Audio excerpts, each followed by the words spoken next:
Hello, welcome to this video call. It's supper time. Elena and I are just having tea, not technically supper. In this conversation for the next hour or so, we're going to be exploring a whole lot of cool things that I think are very relevant right now, and then will also be increasingly relevant in the future. Part of the reason I was so excited to have supper time with Elena was like the first person who was like, oh my gosh, this is a project you're doing. I want to be a part of it. And I had already just tested the waters with Connor and my own mom. And so to have people just like instantly interested was really fun. Elena, however, in particular, is one of the most fun guests I think I could have hoped to have, because you're situated right now in this very interesting overlap between two cultural worlds, which are politically and culturally relevant for the like period of years that we're in, but then also at this particular moment in like the months of the world that are happening. We have this corona outbreak, and the Mormon church is all in the news for a million reasons. And so there are a whole bunch of very timely things that we can talk about too in your life experience, and then also in your history with the church. And so there's just a perfect variety of cool things for us to connect about. And also, we hadn't gotten to talk in like 6 months. So part of this is just fun for us to catch up. So with that, I'll let you meet Elena. Say hi. Hi, I'm Elena Joy Thurston. I'm a speaker, I'm an activist, I'm a mom, I'm a fly fisher, I'm a friend of Steve's. Mostly fly fisher, from what I can see on Instagram. Yeah, so we met because you did a TED Talk last year. So I guess it's so funny that technically we met by way of a video audition. So online video has always been our means of connecting. And you had your TED Talk go up late last year. That was just an incredible story about your sort of discovering and coming out and realizing what you wanted from your family life. It was very cool. Yeah. Now you're living in Arizona, and tell us a little bit about your life and what you're up to now. So I live in a suburb of Arizona. It's about 45 minutes outside of Phoenix. Okay. So about 2 hours to the nearest fly fishing spot, just for context. Okay. Let's see. I have my 4 children 50% of the time. I split custody with my ex-husband and his partner, and they actually live in the same neighborhood. So we live in a very typical suburban neighborhood. There's an elementary school right in the middle of the neighborhood. The high school, junior high is right outside the neighborhood. So literally our kids just ride their bikes to our houses and to the schools, and they're just everywhere. And it's awesome. It's really great. That's nice. And yeah, I live here with my amazing girlfriend and our grumpy attack cat. And yeah, I work from home, and we have a really beautiful life. That's cool. That's cool. We were just talking before this how nice it is that we get to kind of have a call and catch up, that we'd both probably just be watching TV if we weren't doing this. And I think that's one of the most special parts of supper time, is that instead we're going to get to spend our evening talking about some of the things that are on our mind lately. So the first one of those I want to dive into is, what news have you seen about the Catholic Church and sort of all the supplies that they are providing to people? What do you think about the context around that? Sorry, you said Catholic. Do you mean Mormon? Oh, I definitely mean Mormon. Did I say Catholic? That's so strange that my brain did that. I don't know why. I meant Mormon, definitely. Yeah. So you might have read different articles than me, so we can kind of both go there.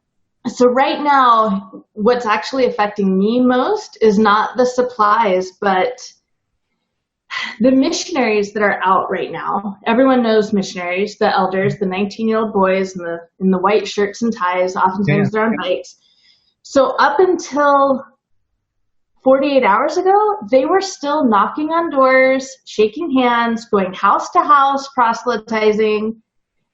I'm like, are you kidding me? That's amazing. That hadn't even occurred to me that like that's a thing that's ongoing still too. Yeah.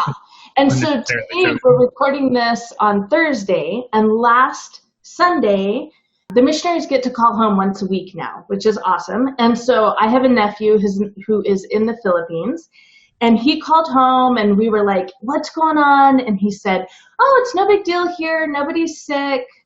We just can't shake hands. But we're still going door to door. We're still doing everything. Everything's going to be fine. The next morning, Monday morning, the president of the Philippines said, I'm locking the country in 72 hours.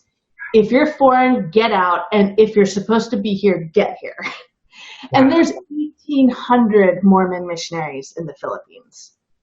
So they had 72 hours to gather all the missionaries, get them to the airport, and get them on a plane and get out of the country before they were going to be locked in. And that was the last we heard. So we literally don't know where he is right now. He could be in the airport. He could be still in the jungle. He could be in San Francisco. We have no idea. But then beyond that, the question is, okay, well, he should be quarantined. Like, he really should. Yeah. All 1,800 of them should be quarantined for at least 2 to 3 weeks. Where are you going to do that? Are you going to tell the parents where those kids are? And his mom specifically is saying, well, I just want him home. I'll quarantine him at home. And I'm like, Dory, your mother lives with you. Oh. Like, you can't have a kid that has spent the last year in the Philippines in your home with your 85-year-old mother. Yeah. Even though I get it, he wants him there. But yeah. Oh, heartbreaking decisions to have to make. Oh my gosh. For real. Yeah, so we're, just for context for people watching, we are right in just the midst of things getting serious for the U.S. It's March 19th. And so we're just sort of realizing last week and this week that, like, oh, this is a serious thing we should do something about immediately. And people are at various levels of sort of how do we do that. What I've had strike me as pretty interesting, and maybe I didn't know this about the Mormon church over the course of the last couple of weeks, is that I've learned that often Mormon families, and I know probably families who had anyone who lived through the Great Depression that took it really seriously also may have this, but have like a cupboard of cans like that they can pull from a month's supply of food, right? And then they're restocking the oldest and taking the oldest and restocking the newest and that sort of thing. Have you heard of that as pretty common in communities that you've been in the Mormon church? Is that just like a thing? Everyone is always stocked up. It's totally a thing. You get that What's done. The narrative it's a big. That? I'm sorry, what? What's the narrative behind that? Why? So that when a crisis comes, you're not dependent on the government. So that you're totally independent. Yeah. Yes. In my former life, I had 3 55-gallon drums of water in the garage, and I had a walk-in closet that was under the stairs, and I had spent probably $6,000 on like a professionally packed, good for 25 years. It's going to feed your family of 6 for a year. Wow. Yeah. That is a level of preparation. Okay, that's not a thing anymore? You don't keep all that around? I don't. I let Chad have all of that in the divorce. I gotcha. Interesting. Yeah. So it was more of a church guideline than a personal belief too. Like, it's not something you would reconstruct nowadays. No, I would not do that now. Why do you think that is? Why is that? Yeah, I think that's super interesting. That's why I wanted to ask you about it too. Because like now suddenly we're in a time where that actually would have been a great idea. But right. No one does that, right? No one. Yeah. So I wanted to kind of get your thoughts on it. It was only feasible because we had the means to do that. In our marriage, in the majority of our marriage, we did not have the means to do that. And so I canned meat like all the time. Wow. And I canned vegetables and I canned beans. And I knew how to make bread from scratch, like grinding the wheat, right? With a hand grinder because the electricity might be out. Okay. Wow. Right. Yeah. Like I was ready. I was prepared because that was my job as the mom. That was like part of your role. But even then, with all of that I was doing, I still couldn't get my full year's supply, which is what they wanted. They wanted a year on the shelf. And I had 4 kids. Like, that was really hard to do. And so it was only in the last maybe 5 years that they changed it and they said, you need to have a year's supply of like grains and stuff that will not go bad for 25 years if it's packed correctly.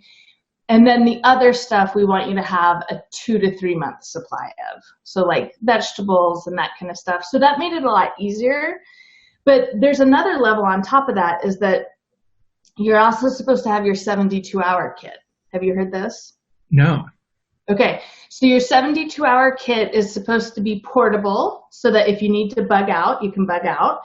And so it was typically a backpack that every member of the family had.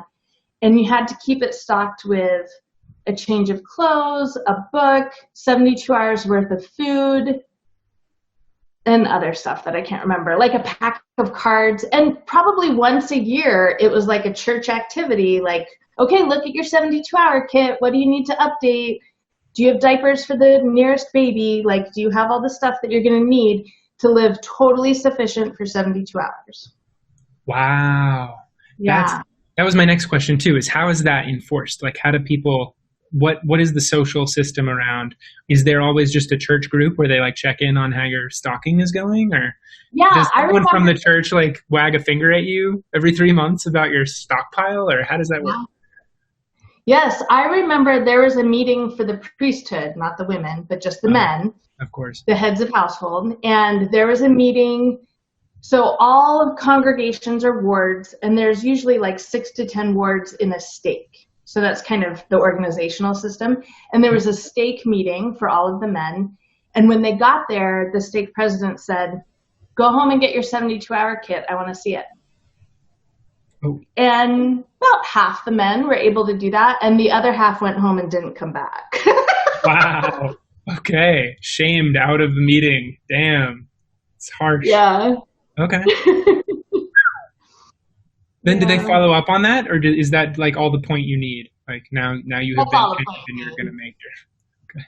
I mean, like it's a lot more pressed in the women's meetings because we're the ones taking care of the home, right? So it's a lot more like probably once a quarter. Like, we're going to have an activity. We're going to devote some time to making sure you have food storage, learning how to can. Like, that's how I learned how to can. That's how I learned how to make bread. Like, yeah. In some ways, kind of cool. Do you think there's going to be a societal function for doing stuff like that, just secularly? Like, should we, what things do you think from that experience you're actually thankful you get to take with you through the rest of life?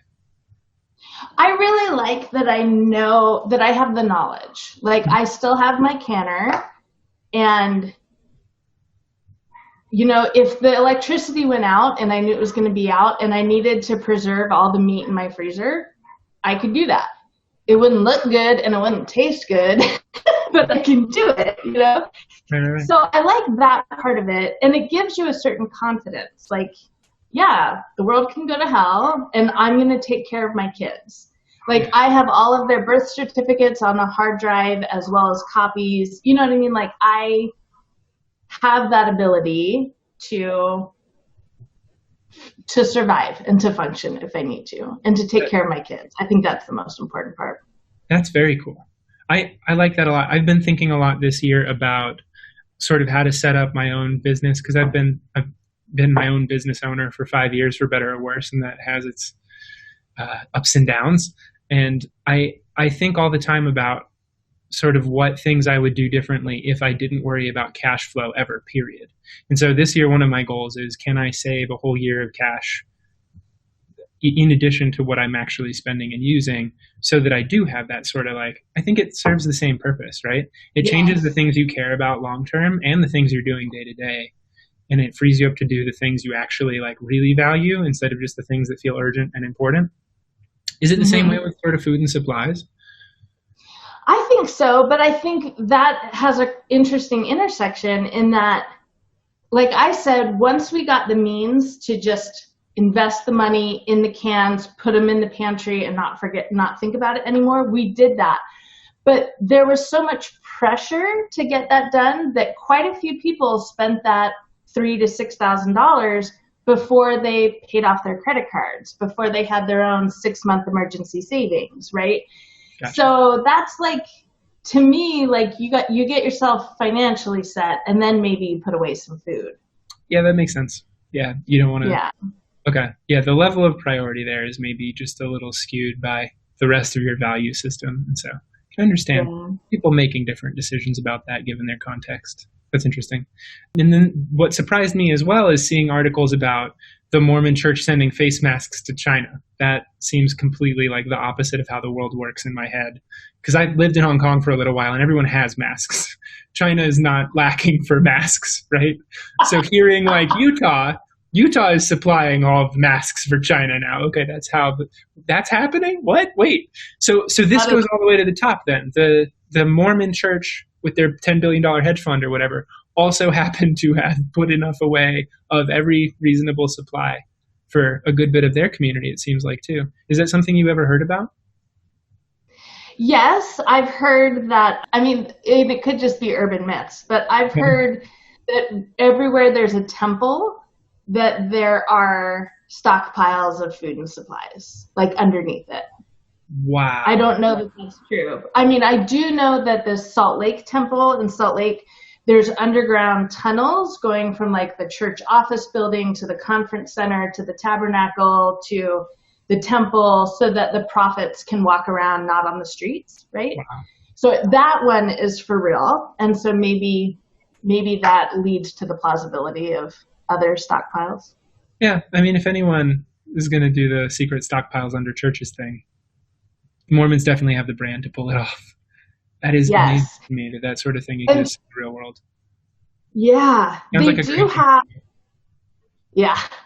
they do have, it's called the Granite Mountain Vaults. And so it's somewhere in the Rocky Mountains. You can Google it and find it.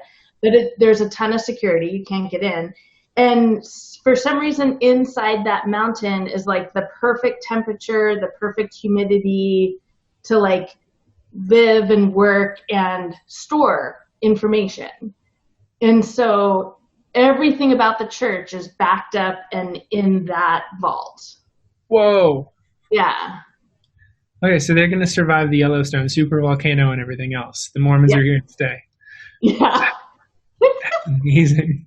That is so completely, it's good. It's good. I'm sure there are some documentaries I've got to look up about it.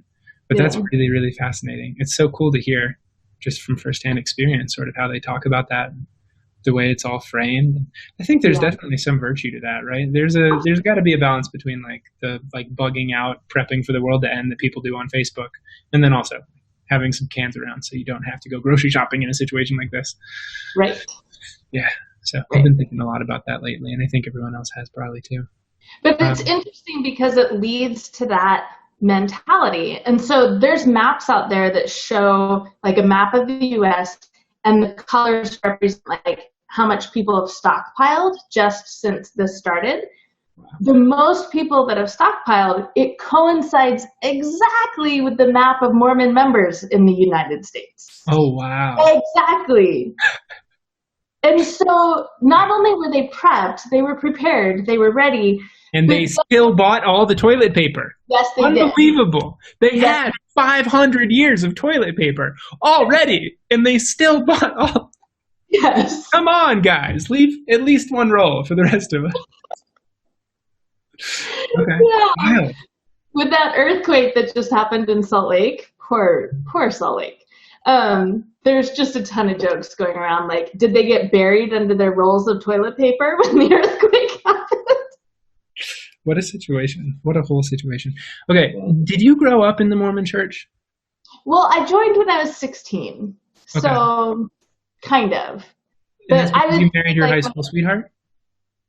Sorry, did I marry my high school sweetheart? Yeah, is that why you joined at that age, or what happened there? No. Oh, that's a great story. Okay. Yeah. You don't often hear like I joined a religion at 16, so let's hear it. Okay. So, yeah, I had this crazy family, and I was really struggling. Like, just when you come from a dysfunctional family, you don't know how functional families work, right? And so I just make friends at high school. They invite me over to their houses on the weekends, and I see these functional families that like sit down and have dinner together, and the moms and dads talk, and the roles are clearly defined, right? All of that. And so, yes, sign me up for that. Like, that's what I want. Okay. And so there was a guy that I was dating. He did not live in the same town. He lived like 2 hours away, but we were dating. He was Mormon. He did not teach me about the church. The missionaries did that were local to the area, but he did do the actual baptizing, like the dunking. Right? Your boyfriend baptized you? Yes. Hot, yeah. I think. I can't tell. Is that very confusing when you're dating someone, or is that actually great? I don't know. Confusing. Like, it was sweet, but kind of confusing. For sure. And so, but I think it was like us telling the world, like, we're good people, because you have to be morally pure to do both of those roles, both to get baptized and to baptize. And so it was virtue signaling, like right. We're virtuous people, right? So then speed up, we date on and off, we break up freshman year of college, he goes on with his life. I heard that he went on a mission, and 20 years later, just last month, whoa, we haven't had any contact at all. And last month he sees one of the articles that I'm featured in, and he finds my website and he sends me an email and he just says, I saw this article, I hope you're doing well. And I wake up to this email and I'm like, hell no, that's not where we're stopping. Yeah, like how do you just drop that? You've got to tell me, you baptized me. Have you seen the article? Did you read it? Right? Okay, so for people who don't know, what was the article about? Oh, so it was actually timely to this conversation. So I went through conversion therapy, which is the therapy that tries to make you straight when you're gay. And just in the last 6 months, the Mormon Church, the state of Utah, has debated about banning the practice of conversion therapy. And the Mormon Church has said, we do not support it and we don't do it. Which is whatever. It seems like there's a lot of tension there, but we'll leave it. That's fine. Another tangent.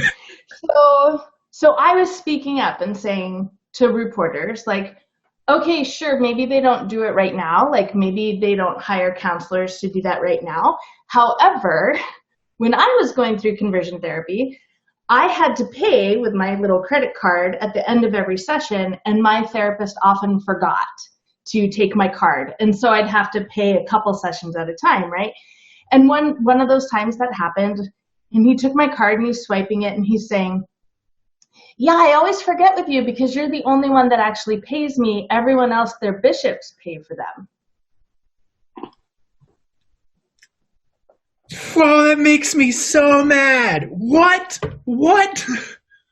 Okay. Yeah, so that happened to you. That's great. Definitely worth telling reporters.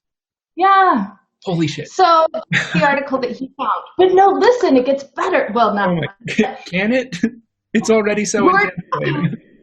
Right? We're talking and with Evan, the boyfriend from high school, and I'm like, how's your family? How's your dad? How are you? And he's like, well, I've been out of the church for 4 years. Okay. This is why he was able to email you and be like, oh, I hope you're well. Uh-huh. That's not the response I expected from boyfriend who baptized you.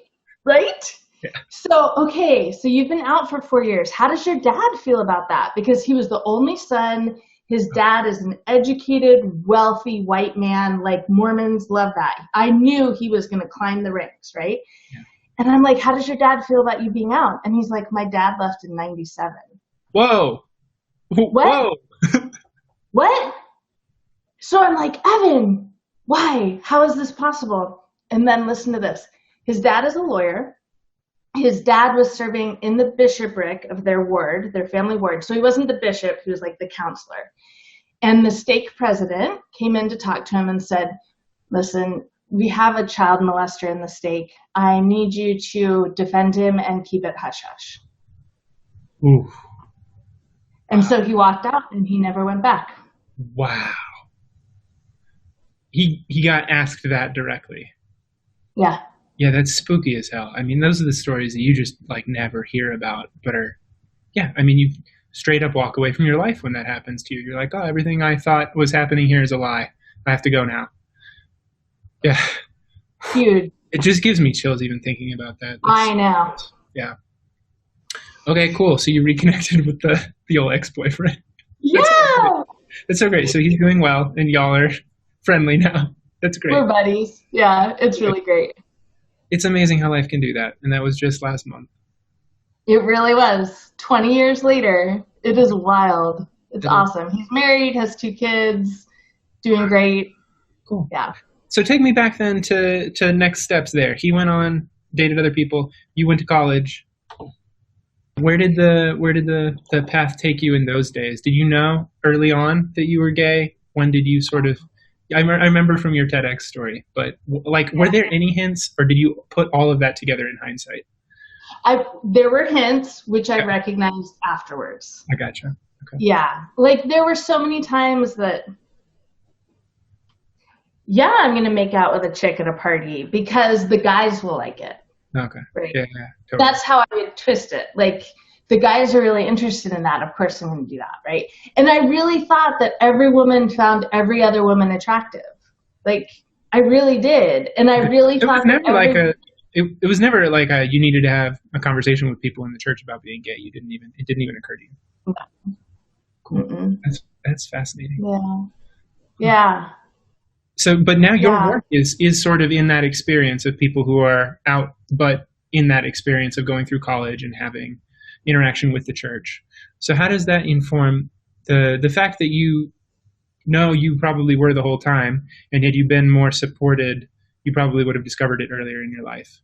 How does that inform the work you're doing now? On a really personal level, two things. One, working with the younger adults, and saying, if you think this isn't even a possibility, you deserve for yourself to explore that and figure that out for yourself. There's nothing wrong with that at all, right? And it could change. You might not feel one way now and you'll feel another way later, and that's totally fine. And you need to know that that's okay. And don't put yourself in a box, because that doesn't help anyone. So I love that part of the work. The other part of the work is definitely less formal. I get probably 5 messages a week from Mormon women my age saying they just heard my story. They're in love with their best friend and they can't leave their husband and they can't leave their kids and they're being tortured, and they have finally found someone who's been through the same experience. And interestingly, they refuse to talk to me on the phone. They just message me because they're like, I want your life so badly. If I actually talk to you, that might happen. I can't let that happen. Oh, wow. Yeah. That's comfortable. Okay. I have a couple of questions. I'm really curious about that. But first that's got to be insanely triggering for you, no? How do you handle that? It was in the beginning. Yeah. In the beginning, it was super hard. I remember one of them used the phrase, I feel like I'm torn in half. I feel like I'm not whole. I feel like I'm in a hole. I'm in a pit. I haven't seen her for 4 months and I'm not eating. I've lost 40 pounds. Those things were very triggering. And I work with my therapist. And so she helped me. I don't check my messages anymore unless I'm out of my bedroom, usually here in my office, in that mental space, right? Yeah. It really helps. And so sometimes I'm down here in the office in the middle of the night in my pajamas responding to someone, and that's okay. I'm not laying in bed next to my girlfriend. It feels safe. Creating some space and some boundary around that so you don't start relating it. That's great. Totally. Yeah. It's wild. I can't even imagine. I just can't. Is a lot of that a result of the press and the TED Talk? Yeah. I'm so glad it's having that impact. Me too. Wow, that there are that many people that needed to hear it. That is crazy. That was shocking to me. That's been the biggest part, I think, of the TED Talk coming out, was realizing, because I think I went into the TED Talk thinking, I'm kind of different. I'm kind of special. And at first that felt very isolating, that I had this very unique experience. And then I was like, I'm going to turn that into a positive. I'm going to go on stage. I'm going to talk about it. And then the talk came out, and then it became very clear, I'm not that unique. Apparently this is happening just everywhere all the time. Everywhere. And now they're messaging you too, on top of it. Yeah. Wow. So it's half liberating and half terrifying. Yeah. Wow. Yeah, sure. Wow. Was that a little bit about your pre-stage experience has come up a couple times in coaching now, a little behind the scenes for those of you watching Supper Time. Speaker coaching this time around, we've mentioned a couple times that apparently there's a chance that a speaker will have a full panic attack backstage, but that apparently that's also something you can conquer backstage and then show up on stage and no one ever knows. How did you do that? And what was the narrative about at that point, if you feel comfortable talking about that now? Oh, I love that. Yes. So I actually had two lovely little panic attacks. Oh, good. Okay. Yeah. One wasn't enough. No, I like to go above and beyond in all things. So the first one, so I made the decision to sit in the audience that morning, like up until my 2-hour limit before, and listen to talks and watch talks and be there, be present. That's what I wanted to do. And a talk happened that kind of referenced homosexuality a little bit, but in my head I was like, he's saying all the things. He's communicating all the things, and I'm just going to be redundant, and I'm not going to be effective, and I'm an idiot. And so I'm sitting in my seat in the auditorium, kind of freaking out, and Kristen, my girlfriend, looks at me, and she's like, I'll be right back. And the next thing I know, Jill is there. Jill is my speaking coach, and Jill is like, for real. She's like, get over here. Okay, Jill. Yes, ma'am. Yes, ma'am. I'll be right there. And she takes me all the way out to like the foyer. And then she looks at me and she's like, what BS is going on in your head right now? And it was like, it just immediately came out. There was no like horsing around. Like, this is the story I'm telling myself. She resolved it like that. We were done. I went and sat back down. It was all fine. But then, yes, just as I got my mic on, backstage right before going on, I was like, I can't think of anything. I have no idea what I'm saying. I have no idea. And she was right there with me, like breathing. And she's like, just start. Say your first words. That's all you have to do. Just start. She was so great.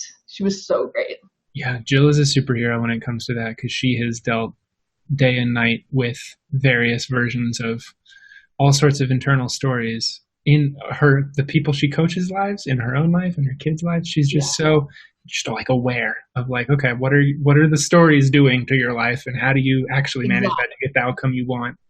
It's great. It's really amazing watching her work. She gave a TED Talk, and she's a professional speaker and speaks everywhere all the time. And so she said, my TED Talk was the hardest talk I've ever given. And she's like, and it was like 15 minutes. I've given 45-minute keynotes that I've been paid thousands of dollars for, and that was not as hard as giving my TED Talk.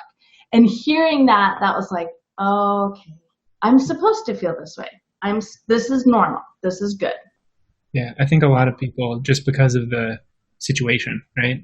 Knowing that the TED brand and all that, it's high pressure. There's no way to not make it high pressure. But to have that sort of guidance and support from someone who's done it before is so important. I'm really fascinated that Jill's approach there worked. I never would have thought of that. And so that's part of why I'm so curious about it. What was the moment that it finally clicked again in your head and you were okay? Was it when you went out on stage and you said those first words, or did you decide backstage that things would be okay, or did it really just take the bravery of walking out there? Cool. Yes. I don't envy that. I don't want any of that. You had to walk out on stage feeling like I have no clue what I'm about to say, and then just kind of. Luckily I knew that first paragraph off the top of my head, so that was what launched the rest of it. And that dress rehearsal was pivotal for me because I got so emotional during that dress rehearsal, cried through the whole thing, and then the next day was able to just pull it off. Yeah. Have you gone back and watched it since you gave it? Pieces of it, yeah. Okay. I cannot express how perfectly it came out. It's crazy to me watching it and knowing what happened that any of that is real, because it seems like it's just this perfectly delivered performance with not a single crack in it. And to know that where you were as a human being with that being delivered, it just gives me hope for literally everyone we ever put on stage. I know that there's a way to get it done and to deliver it and to be confident doing it. It was really, really cool to see you be able to feel all those things and still also deliver a killer talk that has touched so many people. Thank you. That's been a big realization for me from the experience, is that is a talent. I actually have my bachelor's degree in theater, and I realized since then that there's a reason why I did not get any roles at all, and it's because my face will tell you exactly what I'm thinking. I can't act. Like, if I think the script is shit, you're going to see that on my face. If I think the director is an idiot, you're going to see that on my face. That's amazing. I can't act, but I can be on stage. Like, Yeah. I can. You just have to be real with yourself. You have to, yeah. That's amazing. I think there's, and this is not just you either. There's this whole cultural narrative that basically that tells us that we have to like be perfect and to have things figured out in order to have any value. It's just like, I don't know whether it's capitalism or whether it's schooling or whether it's, you know, dads who expected too much of us. But whatever it is, there's this like, all of us seem to have this like inner anxiousness about like, oh, I don't actually have it together. And so I don't deserve anything. I'm not bringing any value to the world. And I think what's powerful about your experience for me and why I geek out about what happened to you backstage so often is that I don't think your performance was made worse by all of that happening to you and you feeling those things. I think it was made better. Yeah. And that is a narrative we never tell ourselves. Like, oh, if I feel all these things, I'm going to be a better, more capable human being who makes better decisions. Is a story no one ever tells themselves. But I wish we did because it's true. And I think we kind of skirt around it by using that word authenticity. Right? Like, we're all striving for authenticity. We know that authenticity creates sales, it creates progress, it creates all these things, but we have no idea how the hell to get to authenticity. We're just going to talk about it. Oh, dude, I love that. Yeah, you know, you're totally right. People have no clue what they mean when they say authenticity. But that, I think, is it. And I couldn't have told you that at the beginning of this call. But you're right. It's like, oh, my feelings actually make me stronger. They inform the same way my intellect does. They inform what I'm delivering and how I'm bringing value to the world. So if I just sit down and feel all of these shitty things, I'm going to be a much better person because of it. Much more powerful. Oh, yeah. Much more powerful. Yeah. Yeah. Yeah. It's cool that as a whole world, I think we're still discovering these things about how to be effective humans and how to handle ourselves in ways that don't cause us a bunch of misery over the course of our lives. It's and cool. Hand misery down to our kids. Yeah, exactly. Yeah. There are a couple places we could take this conversation at this point. I think there's a lot of ways that plays into what's happening with Corona and social media. I'm trying to think if there was any other prompt that you put in the calendar. Oh, you always talk about this, and you didn't get to work it into your TED Talk. I'm supposed to ask you, in what way are you a 16-year-old boy? I can't not ask that. That's such a good prompt question. This is so good. Okay, let me illustrate that with one of my best stories that has only happened in the last month. Oh, boy. Okay, are you ready? Yeah, I'm ready for this life update. This hasn't come out into any of my talks at all yet, or podcasts or anything. This is the first time. Okay, so Kristen and I Kristen is my girlfriend, and we love going to like boutiques and craft fairs and art fairs and all that kind of stuff. And so we're at one recently, and there's this little woman, young girl, selling something. I could tell that it's like lipstick or makeup or something. So Kristen immediately checks out and she goes to the next booth. And this girl is like, you could tell, like desperate to make a sale. So I'm like, sure, give me your pitch. What do you got? And so she's like, okay, so you know that urban myth that the best nude lip color for you is the color of your nipple? And I'm like, no, I haven't heard that. And she's I don't know like, where this story is going, but I love it already. This is wild. She's like, oh, well, it's a thing. It's a Hollywood thing. And so we have these lip colors, and we have this app, and you take a picture, and then the app will tell you the 3 best nude lip colors to wear. And they have like this little changing tent thing set up. And I'm like, all right. You're like, fine, I'll take a picture of my nipple to find out what. This is a hell of a pitch she's giving you. This is amazing. That's so funny. So I take her phone and I go into the tent and I take the picture. And of course, you know, I'm a photographer. So I'm like, there's a color cast. This is not accurate. Where are my soft boxes? I need a proper background. Show me the seamless. You have the gray card. What's happening here? That's great. So I take the picture, I come out, the app processes it, and that's when Kristen walks up, and she's like, what is going on here? And so that's why I don't have a girlfriend anymore, right? Is that what happened? I'm so sorry for your loss, Elena. So I got my lipstick. I paid my $22. I'm wearing it right now. It's my perfect. Oh, very good. Thank wow. you. And so we talked about it afterwards, and I was like, she was like, now someone's phone has a picture of your nipple on it. And I'm like, yep. Mm-hmm. And she goes, I can't believe you did that. And I said, frankly, I can't believe you didn't stop me. And she's like, what? And I'm like, there's no way on this earth that I would ever let you do that. Ever. And she was like, but you were doing it like I can stop you? I can't ever stop you. And she's like, why wouldn't you let me do that? And I'm like, no, there's no logic. There's no like reason. There's just the fact that my brain would implode and I would blow up, and it's just not an option for you to do something like that. Okay. Ever. But you're a 16-year-old boy with no self-control. Exactly. And you just wanted to put a picture of your nipple on someone else's phone. And you got lipstick out of it. I did. That's such a story. That's so you. That's good. That's good. I'm so glad you put that prompt question in there. That was a hell of a story. Oh my gosh. The shit she has to put up with for her to look out for you the way she does. After all that. I know. You lucked out. That's so funny. Oh my goodness. Oh yeah. Huh. There was one time, it was definitely how I felt like, oh, this is real. Like my life has changed. We were just dating and I was pushing my cart through Costco and she was in my ear. We were talking on the phone and she mentioned that a guy at work had invited her to go to a concert and like he'd given her a stuffed animal. Like he was into her. Okay. He had commented on her legs. Like he was into her. And as she's kind of telling me like, oh yeah, he stopped by my desk today and this is what he said.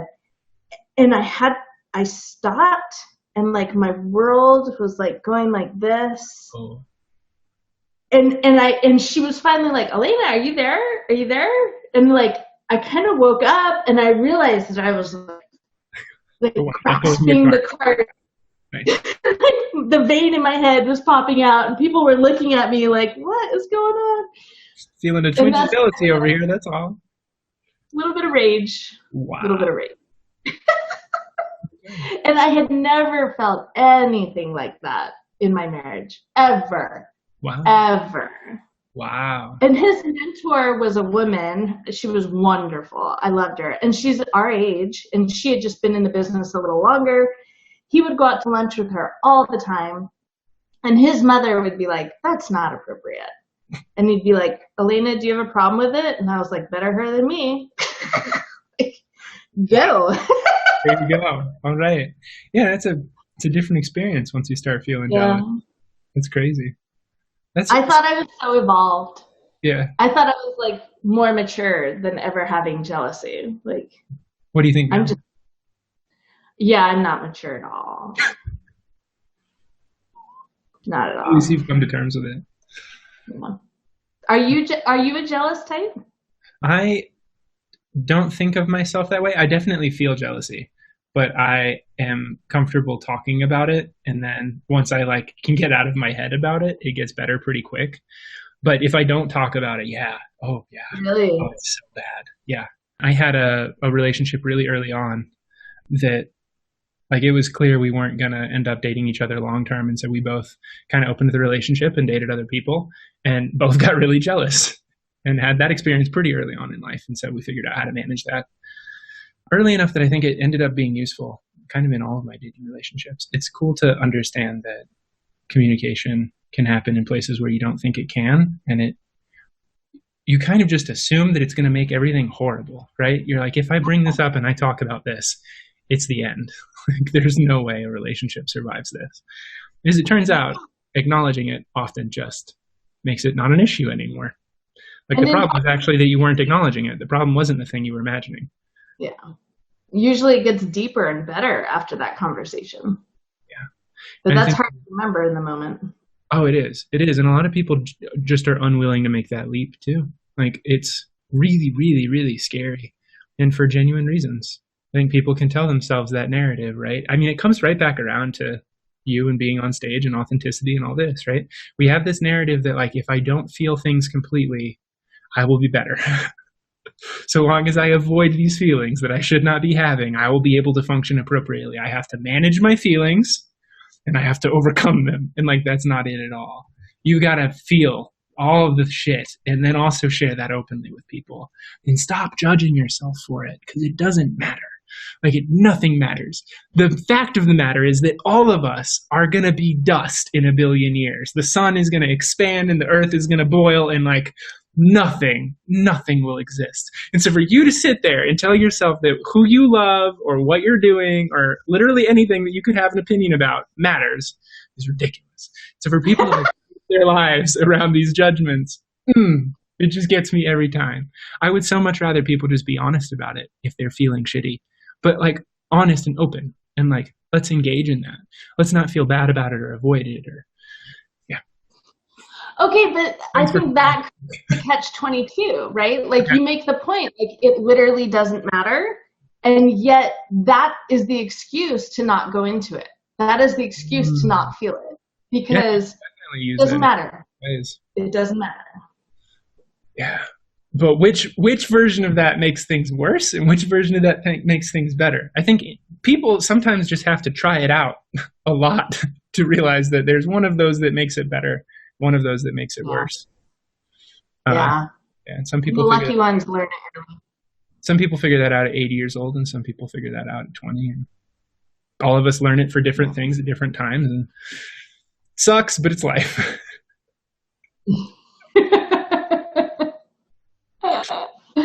I love it.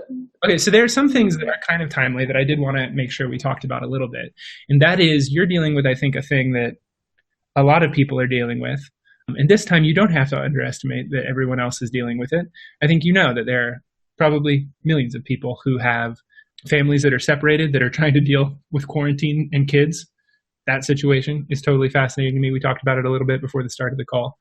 And there are some other things that are relevant for your life, I think, that a lot of people are worried about right now. You want to talk about the challenges of making smart decisions when you have children who you don't want to get sick, but also you don't want to hate you? How are you handling that right now? Right. I am in the midst of figuring out the answer to that. This quarantine started. Sorry? You're like, if I knew, I would tell you, Steve. But it's not an easy answer. Right? Like, I would have created a course, an online course, if I knew. Yeah. So this quarantine started, my kids get a 2-week spring break. My 4 children get a 2-week spring break. And so we had them the whole first week when things were kind of weird. But then they went to their dad's house on a Saturday, and by that Monday, things were really weird. It just is crazy how fast everything progressed, right? Like, they were with me Wednesday night. We were celebrating my son's birthday. We were at a pizza parlor, and there's TVs everywhere, and we were watching, Tom Hanks has coronavirus. Okay. That was kind of crazy. And then the next thing on the news was that the NBA season was over. And that was like, I think we need to go home now. Are we in a crowded area with people? Right? We should leave immediately. That's wild. Yeah. It's a place to learn those. Yeah. So now they've been at their dad's since Saturday, and it's now Thursday, and I have no idea what they've been exposed to. I have no idea if their dad has taken them. It's spring break. They're all home. So I don't know if they've gone to grocery stores or to Target or to the mall or to movies. Like, is this just sort of a like receive them into your home and hope for the best sort of thing? Or is there any way you can be like, okay, well, if one of you thinks you're sick, stay? Or how are you going to handle that? Right. Well, and it goes back to that communication, that conversation that might be really icky to have, but it's going to really help. Like, we might need to decide, like, which house are we going to keep not contaminated and which house are we going to let the sick kids be in? Okay, but on Monday, we need to start school somehow. Yeah. And so do you and I need to share the curriculum and go back and forth and have the kids go back and forth between houses? Them too. Yeah, that doesn't add any complication. Wow. Okay, wow. Yeah. Yeah, So we'll see. And then I have this teenager, the son who is a senior. And when he left for spring break, he didn't know he wasn't coming back after spring break. Like his entire senior class, like, are they going to see each other again before they graduate? Like there's not going to be a graduation ceremony. So he has like no resolution. He also has no motivation to get any work done. Like, I am not even getting the payoff of graduation. Why would I do it? Right? Yeah, just drop Exactly. Exactly. So he's asking to have friends over because he might not see them again come May. They're all off to college or on missions. And so I'm like, okay, but we're in quarantine. Like you can't have friends over. And then he's just going to go, but Mom, I was born the year of 9/11. I became a conscious adult during the recession. And now I'm graduating during the end of the world. Please just let me have this. Right? Okay, fair point. Do whatever you want. Like, how do you say no? How do you say no to this? How do you say no? Oh, dude, it's trouble. I think the whole country is dealing with that, right? Like, there are things that are just logistically so hard to say no to. And I think that's part of what China had a leg up on, is their whole culture is so, like, ready to make sacrifices personally for the greater good. And it's like the opposite. Like we have religions in our country that are literally about making sure you're self-sufficient. You don't have to listen to the government. We were just discussing this. Yes. And so to have our whole country turn around and go, what the greater good? I haven't thought about that in a decade. I'm not going to think more. Yeah, it's going to play out in numbers, and that's not going to be fun to see. I'm really curious if we'll be able to turn it around or not. But those are hard decisions to make. And if the government makes them for you, they're much easier decisions to make, right? Like, sorry, everyone just has to stay in their house they're in now. No decisions about it. Would be great for everybody. But instead, we're left with this muck of like, what is the right call? Right, because we value personal choice above all else in this country. We value choices. Yeah, and incentives for making any choices at all right now are all bad. They're all really, really bad. Yeah, it's an interesting moment in history. Let's see. What's an interesting question to wrap up on? This is such a fun conversation. We went so many very interesting places. Do you have any things that you wanted to talk about that we didn't hit? I would say the thing that's weighing on my heart right now. Okay, so to give context. Yeah. So Brigham Young University is the Mormon college. I totally wanted to talk about this too and didn't even think about it. Thank you for bringing it up. Yeah. So it's in Provo, which is about an hour south of Salt Lake. And you have to sign an honor code to be able to go to the school. And so the honor code says a lot of things. It says you're not going to cheat on any tests. It says you're not going to plagiarize. You're not going to lie. Men have to stay clean shaven at all times.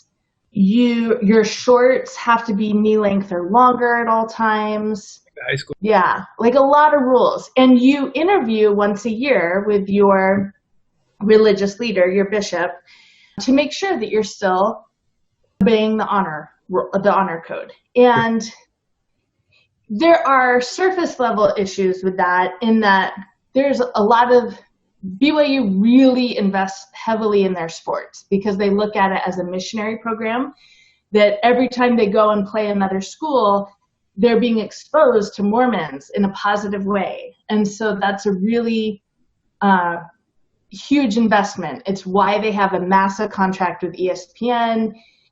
They've made a lot of changes to make sure that their sport program is like high level. Wow. So in order to do that, there's only so many Mormon athletes in the country, and so they have to bring in a lot of non-Mormon athletes to do that. Okay. And these non-Mormon athletes are expected to obey the honor code. Oh.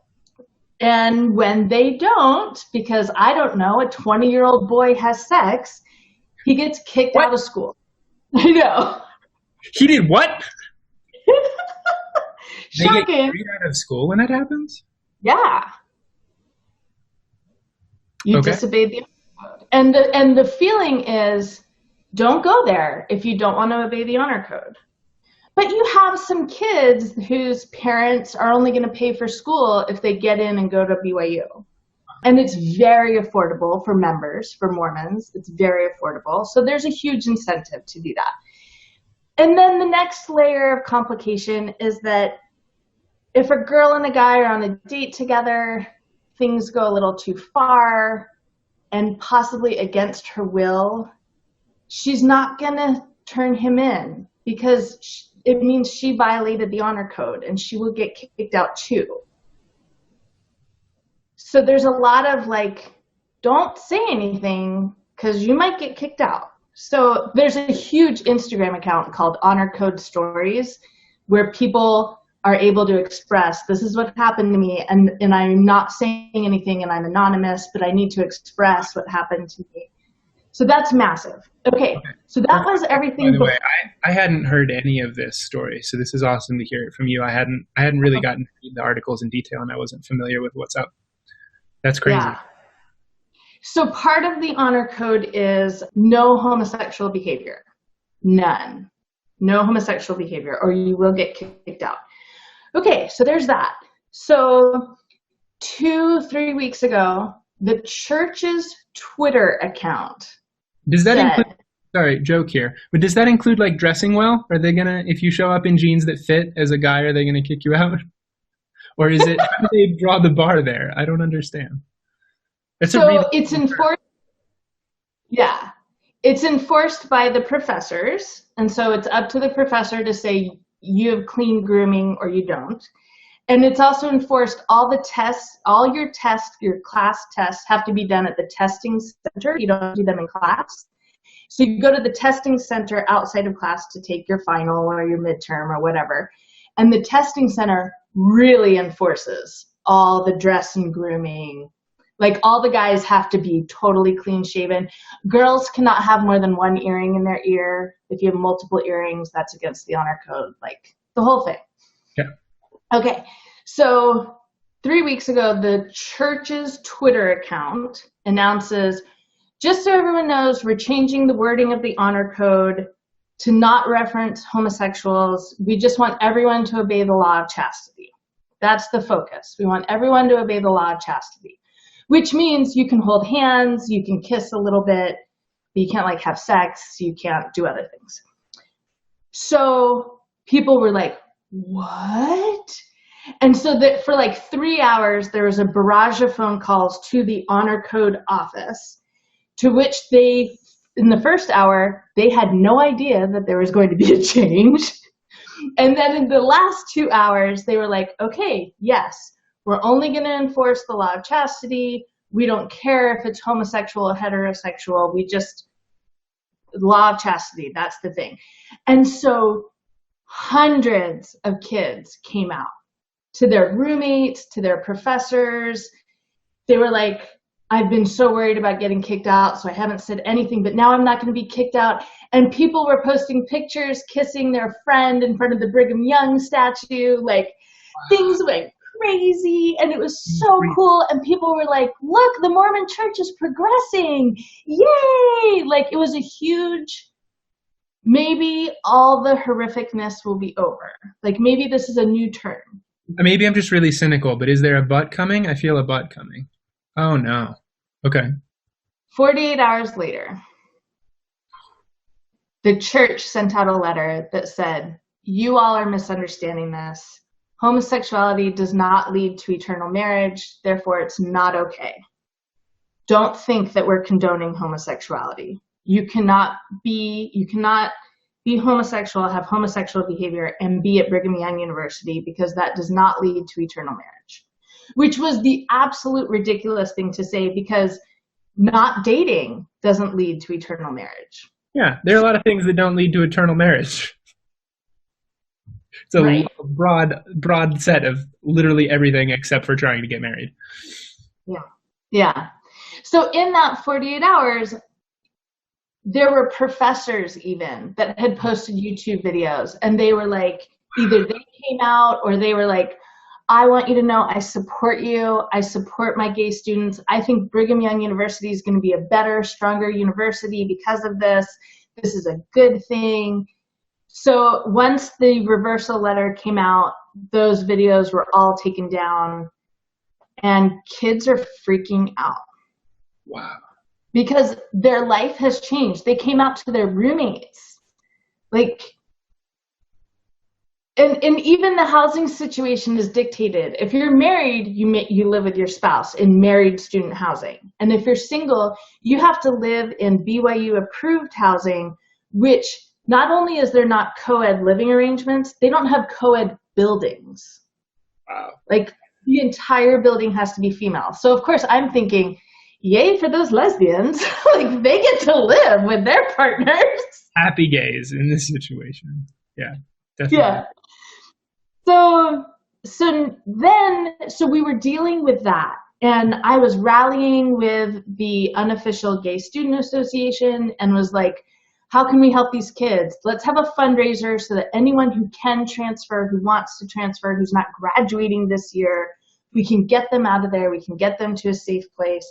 So we were coordinating all of that. I had like an eight stop speaking tour with podcasts and fundraisers and all this stuff. And then the virus hit. Mm. So bummer that the fundraisers didn't happen. But the bigger bummer is that campus shut down and those kids are all sent home. Oh, no. Not places. Wow. And those homes, you know, they've just come out, right? And those homes might not be supportive of that. And now they have to stay in a house that is maybe like newly unsafe situation. Okay. Yeah. No, that's horrible on all fronts. What are you doing about that?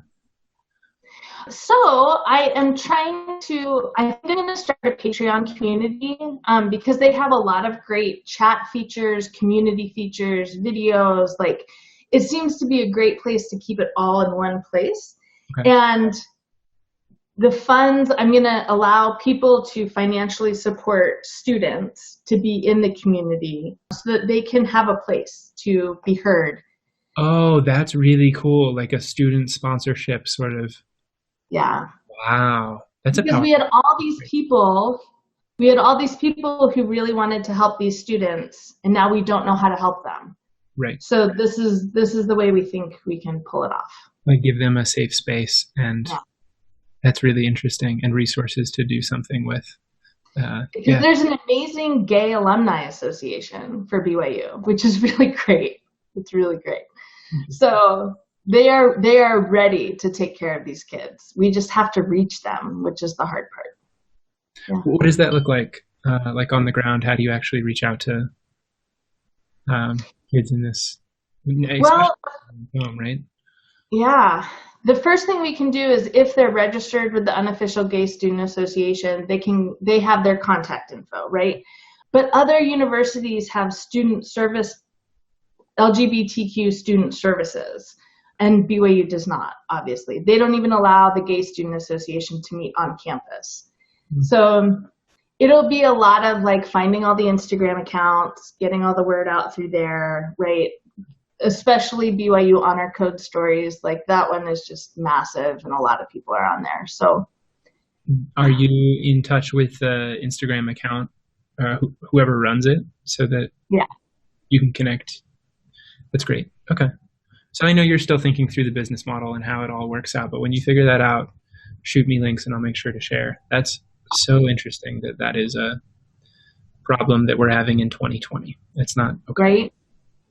But even like I was going to speak at Arizona State University, has a downtown campus, and they have a very active LGBT student group there.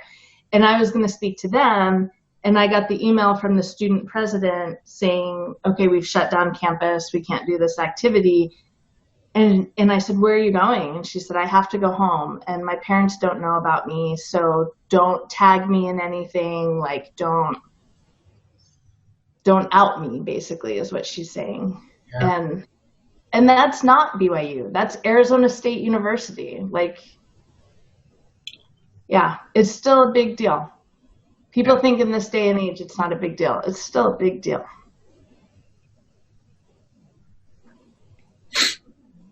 Thank you for talking with me about it. It's amazing how it all comes around to the same idea we were talking about earlier, and that there's still this narrative of like, hey, if we ignore this set of what people are feeling and we tell them that they don't have to be true to themselves, instead they ignore that, then they can do the things that we're celebrating culturally, right? Then suddenly we'll be who we need to be. And that's never the answer. And it's always the same question. It's, should you be fully yourself or not? And it should be a very easy answer for everyone all the time. Yes, you should be fully yourself. You should not judge yourself for it. We know very clearly now there is plenty of data on the fact that like you're either going to lead yourself to misery by judging yourself for who you are, or you're not. And you've got to be open to learning more about yourself and discovering your desires and not sitting there and judging yourself or thinking that you have to be a certain way. And it doesn't just apply to the LGBTQ community, but they are the only community that is getting their like lives invalidated by people's narratives about them. Instead of, I mean, we all have to struggle with this internally enough. Like, why do we have to create external stories? But leave other people alone. Goodness gracious. Right? We're all in our heads enough. You don't have to also have to make it worse for other people. Yeah. Yeah, that's an interesting cycle that I have not been able to figure out how to help people break. Is they don't really love themselves, so they don't really know themselves. If they don't know themselves, they can't really love themselves. Like at some point the cycle has to be interrupted to say, you can't love a stranger and you don't know yourself. The more you get to know someone, the more you end up loving them. So you need to get to know yourself, and you're not going to do that if there's this massive wall of judgment in front of you. You hear a lot of like people who are trying to be leaders in every space, like Gary Vaynerchuk in entrepreneurship talks a lot about self-awareness and knowing yourself. And I think that's one of the trickier things in life is knowing yourself, because it's hard to even get a gauge. Do I actually understand myself? Am I being honest with myself about what I want? No idea. How do I inquire about that? In my own life, I don't think I felt secure enough in who I was and brave enough just being who I am to even do a project like this, where I'm just talking to my friends on video calls a year ago. Like just that, which is a low bar, right? Like I don't think this process of self-discovery is it's always going on. But there's a level of just like accepting yourself and who you are and the relationships you have in your life and the people you're around and what you like doing that takes a level of bravery and just frankness and letting go of the judgment around that. I think a year ago I would have been worried. And you like lob up that softball. Like, so what was it that broke the cycle for you within this last year? Was it bravery? I'm only answering this because I'm about to ask you the same thing. So prep your answer. But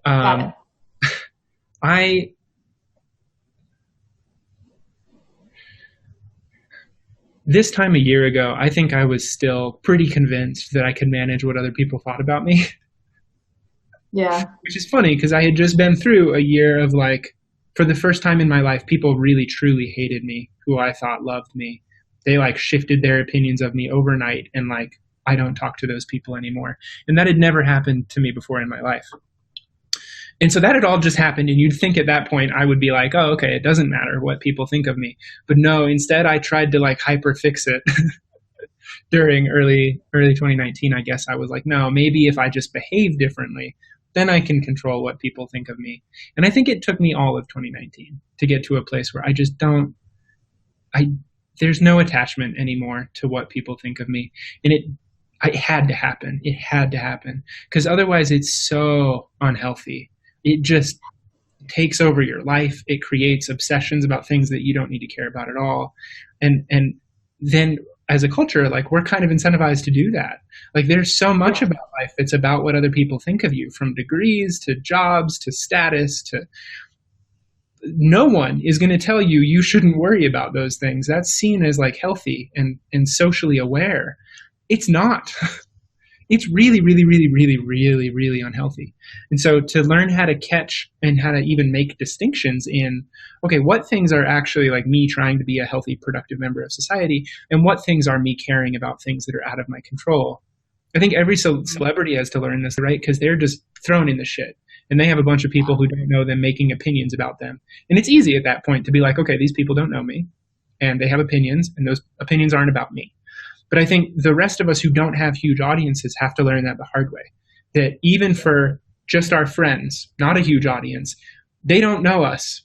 And that's okay. Like, that's just how people relate to each other. No one else is inside your head. And so when they have incorrect ideas about who you are, that's not something you have to fix. That's just how humans relate to each other. It's okay to be yourself, and then people who are interested can try to get to know you better, and they're still going to know you imperfectly. And that's just the way the world works. And so long as you accept that, you're comfortable being who you are, in my experience, is way more freeing. So I think it was just getting my head bashed into the wall over and over again and learning that the hard way. Like, okay, no matter what you do in this situation, people aren't going to like you. Stop trying to do things differently. Start trying to accept that it's okay if people don't like you, and that it's not about what you did or who you are. And so that it doesn't matter for your value as a human being. Yes. That begs the question of the thesis statement earlier of, by giving up that need to be approved, are you more powerful?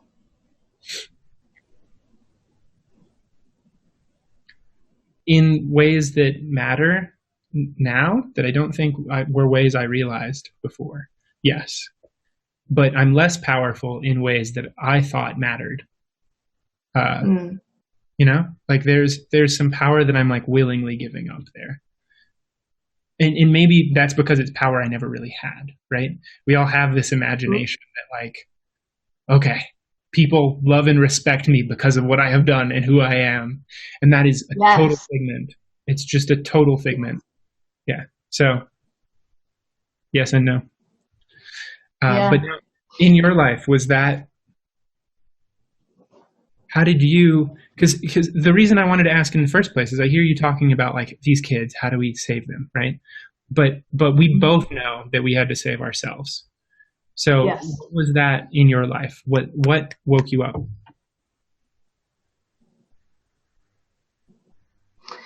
I hate that question only because I have yet to figure out a palatable way to answer. My big, hairy, audacious goal is that I'm going to help decrease the suicide rate in America. And I think that comes down to giving up that need for approval.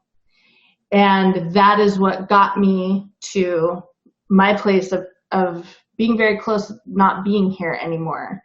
Because I got to the point that I thought, God didn't approve of me. No one approved of me. Even my creator did not approve of me. So why should I be here anymore? I don't want anyone to have to learn that lesson that way. We all have to learn that lesson. And I think self-awareness, mindfulness, emotional intelligence goes a long way towards that. And that will be the point of the Patreon community, is facilitating those conversations of, you are in this situation, this is your reality, and the angst is because reality is not meeting approval. And so by utilizing these tools and strategies, we can help resolve that situation. So that will be the point. But and the goal and the hope is that by giving that information, giving that education, we're helping people open their eyes up to it so that they don't get to the same space. Yeah. Have you heard of Peter Crone? I haven't. Oh my gosh. Okay. Gotta look up Peter Crone. We can put a link in the show notes. Incredible thought leader. High performance coach, I guess, for like NBA stars and MLB stars and golf stars and everything. But now he's like taking it to the people. And he's done incredible podcasts. He doesn't have his own. He just came up with kind of a curriculum, but not really. But as you were talking earlier about having your head banged against the wall a few times, his phrase is, life shows you where you are not free.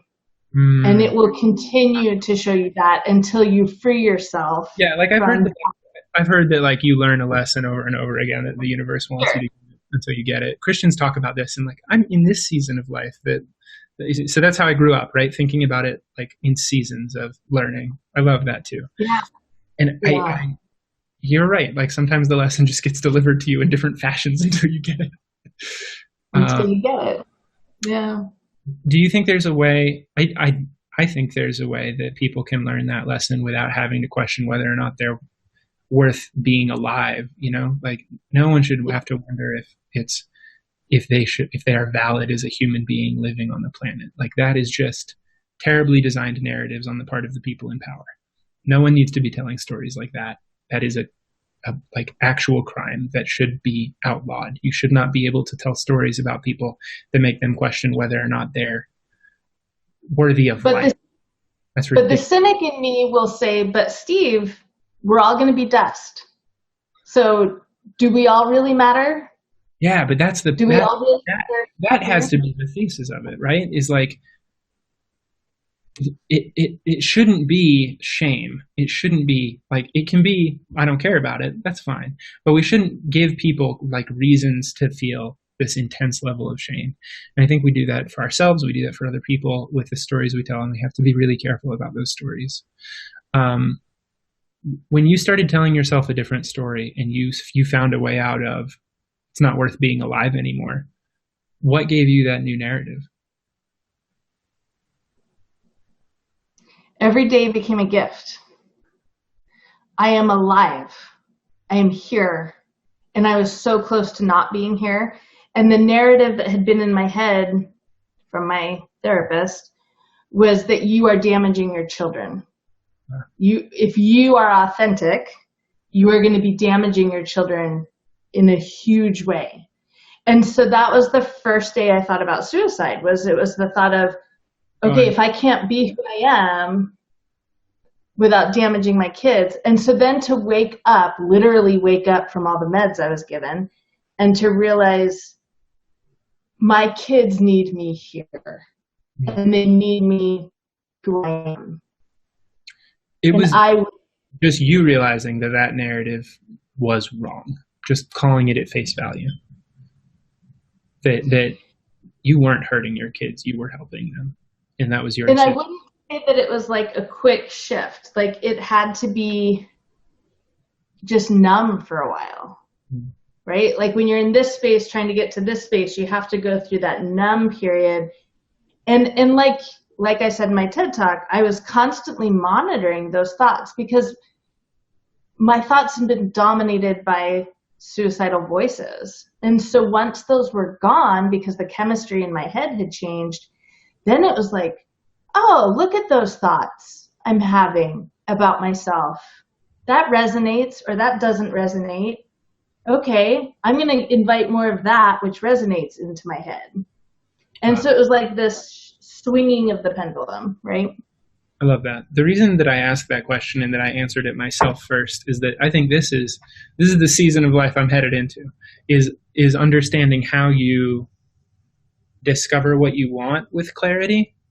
I have always been really good at long-term goal setting and just sort of letting those long-term goals inform what I do next. But I don't know that I've ever really seriously considered what I want or introspected anything about that. I know what would be cool if it happened in the world, and I'm happy to put my mind into making those things happen.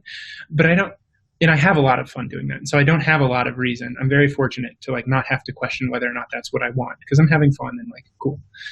But I do think it's a worthwhile question, right? This, how do you get to know yourself better? How do you develop self-awareness? How do you really understand what is the life that I want? And what does it look like? How do I get there? What are the things I need to do? And am I enjoying the things I'm actually doing now, the decisions I'm making day to day? I don't know that I've ever seen a good framework for how to discover what you want simply. It seems to always be a really hard thing that people sometimes don't even figure out or aren't even brave enough to ask until retirement. And then maybe they discover they missed it in the first place. And so is that something you feel like you've engaged in at all or want to or have already? Yes. I think the first part of this journey was about realizing that there are doors in my life that I didn't even know were there. And now I'm in a similar season as to you that I'm realizing that I'm figuring out which doors do I want to open. I didn't even know they existed for the first half of my life. Now I know they're there, and it's a question of what do I want to open or not. There's a metaphor that I read in a book recently that was about our lives are like gardens, and they're all next to each other. When we're babies, when we're babies and we're growing up, our parents and our community and whoever, they're raising the garden for us. They're deciding what to plant. They're deciding what to pull. They're deciding what to nurture. And eventually, as you grow up, you kind of take charge of your garden, right? Hopefully. Like that's maturity, is when you decide, okay, this weed crept under the fence and now I see it and I decide I don't want it there and I'm going to take it out. And none of this kind of plant was planted, and so I'm 35 years old and I'm going to start that now because I want that in my life. Wow. And so I think about, that's an interesting way to realize, like, how many plants are in my life that I never planted, I never wanted there, but they're there. Yeah. Either because they crept under the fence and they're a weed or whatever, or because my parents or my community thought that that would be beneficial for me. And that's well-meaning and that's great, but they're not my plants. It's such a beautiful metaphor. It's so well captures everyone trying to do their best and everyone having really good intentions. And I think that's true for a lot of us. There's some people where that's not true and some people were intentionally planting weeds. That's fine. Sure. But that's so beautiful. They're like, hey, everyone was trying to make sure you got a garden no matter what.